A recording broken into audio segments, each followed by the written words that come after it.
ফুল হলো সৌন্দর্যের প্রতীক, পবিত্র। তাই ফুলের প্রতি তার অন্যরকম টান। এজন্যই তিনি বাড়ির আঙ্গিনায় ও ফাঁকা জায়গায় লাগিয়েছেন নানা জাতের ফুল।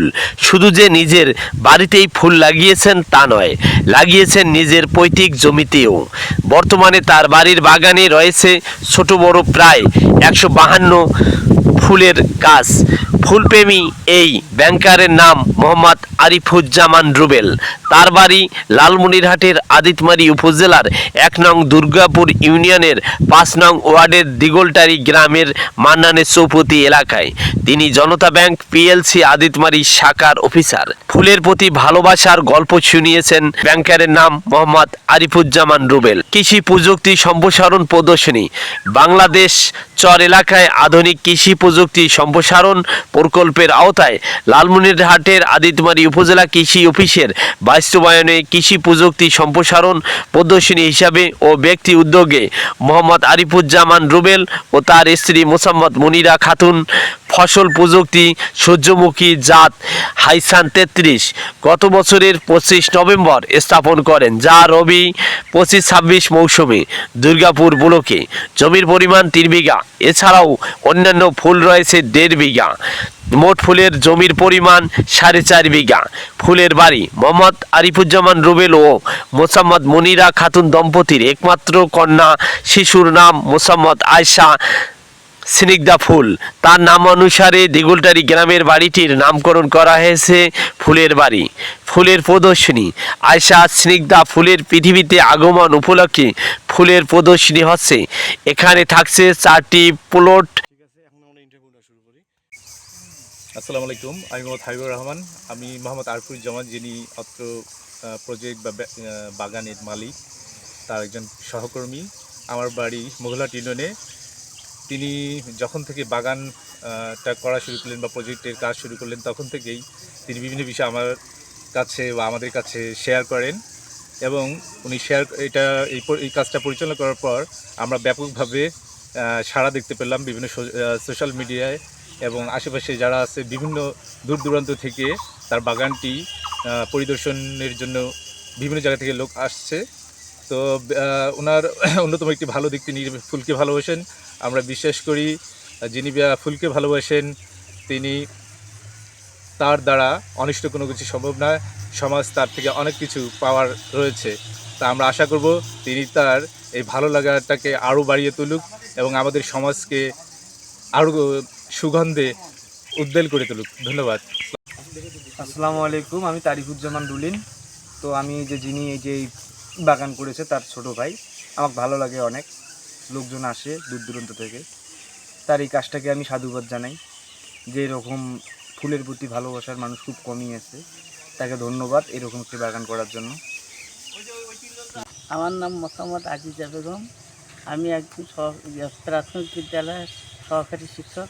বিদ্যালয়ের নাম ছাপরা খাতুন সরকারি প্রাথমিক বিদ্যালয়। আর আমার ছেলে এই বাগান করছে, অনেক বিভিন্ন রকমের ফুল এই বাগানে। প্রথমে শীতকালীন ফুল, গ্রীষ্মকালীন ফুল, তারপর এই ফুলের পরে সূর্যমুখী ফুলের বাগান। ওটা আর কি ওর প্রজেক্ট থেকে নেওয়া।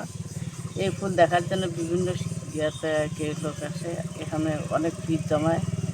তারপর ফুল সবাই খুব ভালোবাসা। আমার ছেলে ছোটোবেলা থেকে ফুল নিয়ে খুব গবেষণা। ফুল ওর খুবই ভালো, মানে ছোটোবেলা থেকে ওর ফুলের উপর তো আমারও ভালো লাগে, আমিও ওকে সহযোগিতা করি। আমার বৌমাও আছে, ও ফুলের প্রতি ওরও আকৃষ্ট। তারপর আমার ছোট ছেলে, ও সহযোগিতা করে। তারপর আমার যে নাতনি হয়েছে, ওর বয়স 5 মাস, ওর নামে ফুল রাখছে। এই ফুলের ইয়েতে ওর নাম ফুল। ফুলের বাড়িতে সবাই আমাদেরকে ফুলের বাড়িতে খুব ভালো লাগে। আসার জন্য সবাই আসে, ভালো লাগে। অনেক আর কি লোক দূর দূরান্ত থেকে আসে, এই আর কি। আমি মোহাম্মদ আরিফুজ্জামান। আমি জনতা ব্যাংক পিএলসি আদিতমারি শাখায় অফিসার হিসেবে কর্মরত রয়েছে। আমি একজন পেশায় ব্যাংকার। আর আমার বাড়িটা ফুলের বাড়ি আমি করেছি। আমি এটা একদিনে হয়নি, দীর্ঘ 5 বছর থেকে আমি দেশ বিদেশ থেকে প্রায় 140 প্রকার গরমের ফুল, যে ফুলগুলো গরমে ফোটে এরকম স্থায়ী ফুল কালেকশন করেছিলাম। এবং প্রতিবারই যখন শীত আসে আমার একটা নেশায় পরিণত হয়েছে যে শীতের ফুলের একটা আলাদা মজা রয়েছে। শীতের ফুল আমি 30 থেকে 32 প্রজাতির প্রতি বছরই করি। এবারও করেছি আমি 30 থেকে 32 প্রজাতির শীতের ফুল। এবং গত 5 মাস আগে আমার মেয়ে আয়েশা স্নিগ্ধা ফুলের জন্ম হয়, এবং ফুলের প্রতি ভালোবাসা থেকেই আমি তার ডাক নাম রেখেছি ফুল। তার পুরো নাম আয়েশা স্নিগ্ধা ফুল। এবং এখানে যে আমি ফুলটা লাগিয়েছি মূলত এখানে আমার দর্শন, আমি যেহেতু একজন ফুলপ্রেমী মানুষ, আমার একটা নেশা আছে ফুলের প্রতি, এবং আমি চাই এলাকার যে বাচ্চা বা ছোট বাচ্চারা আছে তারা যাতে ফুলের প্রতি তাদেরও একটা আকর্ষণ তৈরি হয়। কারণ ফুলের প্রতি যে বাচ্চাগুলোর আকর্ষণ তৈরি হলে তারা সাইকোলজিক্যালভাবে তারা ডেভেলপমেন্ট অর্জন করে এবং তারা কোনো রকম ক্রাইম করতে পারে না বলে আমি বিশ্বাস করি। এবং মনোবিজ্ঞানী যারা পড়ে তারা বিশ্বাস করে যে ফুল মানুষের মানসিক যে হেলথ বা সাইকোলজিক্যাল হেলথ এটা বৃদ্ধি করে। এবং এইবার আমি ফুল করি এটা দেখে কৃষি বিভাগ থেকে আমাদের আদিতমারি উপজেলার যে কৃষি প্রধান এবং ওখানকার যে কৃষি অফিসাররা আছে তারা আমাকে সাজেস্ট করেছিল যে আপনি যেহেতু ফুল এত ভালোবাসেন, 172 প্রকার ফুল আপনার বাগানে রয়েছে, আপনি সাথে সূর্যমুখী কমার্শিয়ালি করেন। এইটা চিন্তাভাবনা থেকেই তারা আমাকে এবার একটা প্রজেক্ট দেয়।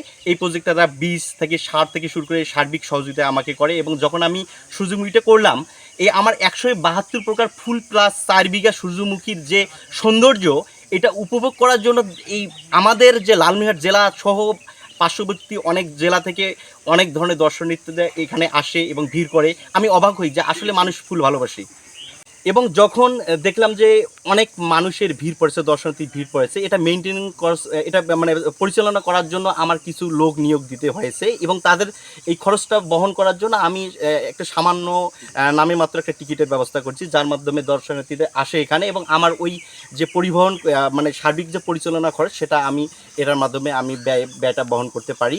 এবং এলাকায় আমার বাড়িটি ইতিমধ্যে এলাকায় ফুলের বাড়ি হিসেবে পরিচিতি লাভ করেছে।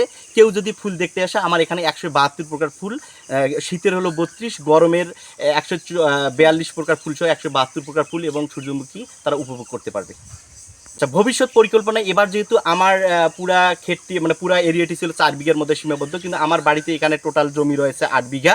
আমার চিন্তাভাবনা আগামীতে যদি সরকার আমাকে সহযোগিতা করে সূর্যমুখীর বীজ দিয়ে, আমি এই 172 প্রকার ফুলের সংখ্যা বাড়বো, সাথে আমি 6-7 বিঘা সূর্যমুখীর যে ক্ষেত বা এটা বৃদ্ধি করে কমার্শিয়ালি আমি আরও বেশি সূর্যমুখী চাষ করতে চাই। কিন্তু এখানে আমার একটা জিনিস দরকার, যে পরবর্তী যে বীজটা উৎপাদন হবে এগুলো যখন খুব সহজে এগুলো আমি বিক্রি করতে পারি। যদি বিক্রির ব্যবস্থা থাকে তাহলে অবশ্যই আমি সূর্যমুখী করবো। 7 বিঘা সূর্যমুখী আগামী বছরে করার আমার ইচ্ছা প্রকাশ করছি আমি।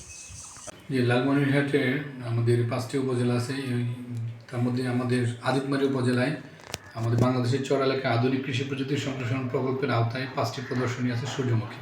সূর্যমুখী একটা খুব সুন্দর নান্দনিক ফসল এবং তৈল ফসল। এই তৈলের বিকল্প সরিষা তেল বা সয়াবিন তেলের বিকল্প হিসেবে সূর্যমুখী চাষ করা যায় এবং এটা উচ্চ মানসম্পন্ন ফসল। তো আমাদের এই চলতি অর্থ বছরে এই লালমনিরহাট জেলায় প্রায় 1 হেক্টর জমিতে সূর্যমুখী আবাদ হয়েছে।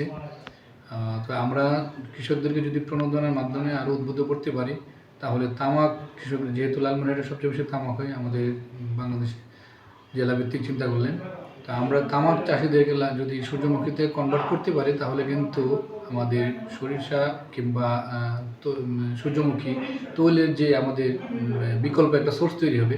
কারণ আমরা সয়াবিন তেল হিসেবে যেটা খাচ্ছি এটা কিন্তু পাম অয়েল তেল, আমরা কিন্তু অ্যাকচুয়াল সয়াবিন তেল খাচ্ছি না। সেক্ষেত্রে আমরা সরিষা তেল বা সূর্যমুখী তেল কিন্তু খাওয়া যাবে বা উৎপাদন করা যাবে আমাদের দেশে, এবং আমাদের দেশের মাটিও কিন্তু ভালো। সুতরাং আমাদের বিকল্প হিসেবে সরিষার পাশাপাশি সূর্যমুখীও রাখা যায় এবং এটা সম্ভব। আমাদের এই আদিতবাড়ি উপজেলায় যে আরিফুজ্জামান এবং মনিরা খাতুন, তারা কিন্তু একটা দুর্গাপুর ইউনিয়নে একেবারে প্রত্যন্ত ছিটমহলের পাশে কিন্তু অবস্থিত ভারতের সীমান্ত ঘেঁষা গ্রাম।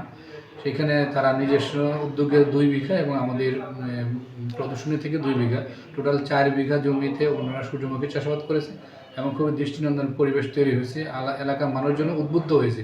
অথচ ওই এলাকাটা কিন্তু আপনার তামাক বেল্ট এলাকা, খুব বেশি তামাক আবাদ হয়। কিন্তু আমরা আশা করতেছি যে আগামী বছর এই 2 জনকে দেখা দেখে আরও তামাক চাষ থেকে দূরে থেকে কিছু মানুষজন আপনার সরিষা সহকারে সূর্যমুখীর দিকে আসবে। এবং আমরা যদি প্রণোদনার মাধ্যমে বা প্রদর্শনীর সংখ্যা বাড়িয়ে যদি আমরা সূর্যমুখী চাষাবাদ করতে পারি, তাহলে তৈল ফসলেরও কিন্তু একটা ঘাটতি পূরণ হবে। এবং আমরা সে ব্যাপারে কৃষি বিভাগ কৃষকদেরকে পরামর্শ দিচ্ছি এবং উদ্বুদ্ধ করতেছি।